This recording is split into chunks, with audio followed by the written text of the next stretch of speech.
WhatsApp guys, দেখবে আমরা দৈনিকই routine সকালবেলায় রওনা দিলাম, কিন্তু যে পরিমাণে কুয়াশা পড়ছে সামনে কিছুই দেখা যাচ্ছে না। আপনারা সবাই দেখতে পারবেন যে কিছুই দেখা যাচ্ছে না। এর ভিতরে মুরব্বী মানুষ, ইয়াং মানুষই ধৈর্য ধরে থাকতে পারতেছে না, তার কি আর বুড়ো মানুষ কি করুন?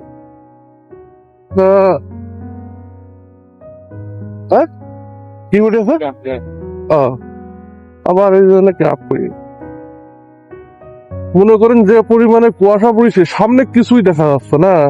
এর ভিতরে গাড়ি চালানো রিস্ক বা কাজে যাওয়াটা রিস্ক। কিছু করার নেই, এই যে গরিব মানুষ জন বেঁচে খাওয়াই লাগবে। এর জন্য আমরা আবার রওনা দিলাম কাজের উদ্দেশ্যে। দেখা যাক সামনে কি আছে, কি হয়, কতদূর কুয়াশা দেখা যায়। আপনারা দেখতে থাকুন, লেটস গো।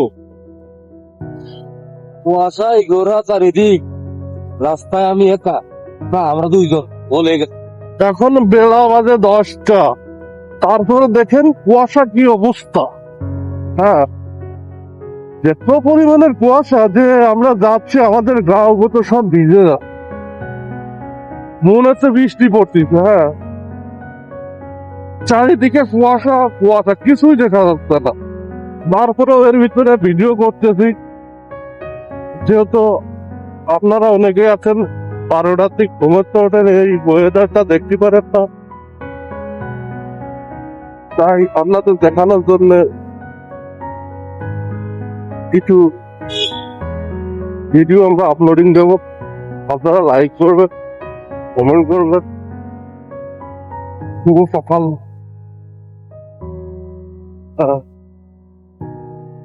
এলে গ্রামের দৃশ্য। হ্যাঁ, আমাদের বাড়ি যেহেতু গ্রামে, আমরা গ্রামের ভিডিও গুলো দেবো আপনাদের মাঝে।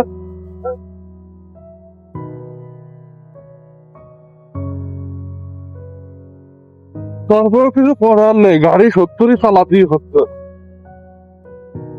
কারণ এই পাশে ডিউটির টাইম শেষ।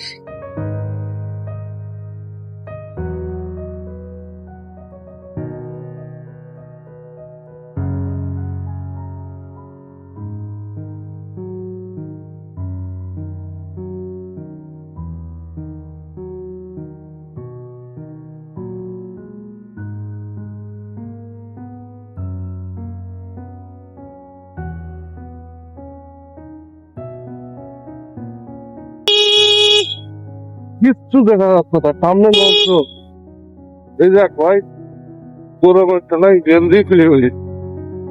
দেখলেন এটা ভাই, তার এতটা গরম লাগতেছে যে সে গেঞ্জি গেঞ্জি সব খুলে ফেলা দিচ্ছে। হ্যাঁ,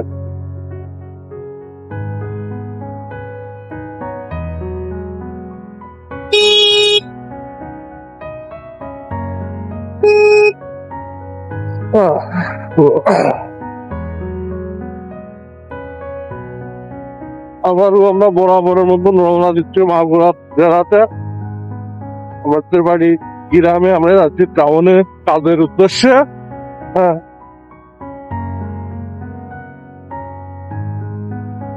যে পরিবেশ মনে হয় বেশি সম্ভব আর বেশি সময় ভিডিও করতে পারবো না, কারণ অবস্থা ভয়াবহ খারাপ। এতটা কুয়াশা পড়েছে এই শীতে, মানে সামনে দুই দুই হাতের ভিতর কিছুই দেখা যাচ্ছে না।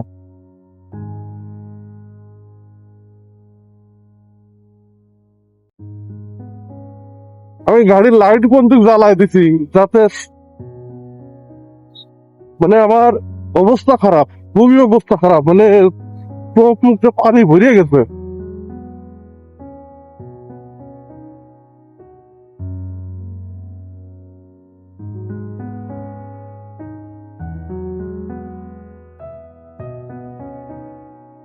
আমাদের মতন সকালে উঠবেন এরকমের কুয়াশা বা সকালের দৃশ্যটা দেখতে পারবেন, মানে এতটা পরিবেশ খারাপ, কিছুই দেখা যাচ্ছে না, বুঝলেন?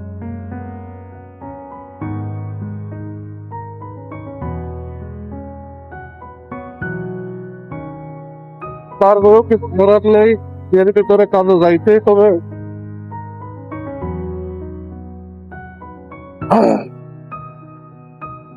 আমার চোখ দিয়ে পানি চলে এসেছে, আর করতে পারলাম না। আপনাদের মাঝে এই মুহূর্তে বিদায় নিতে যাচ্ছি। আমি আশরাফুল ওরফে জান্নাত ভাই। ধন্যবাদ, ভালো থাকবেন।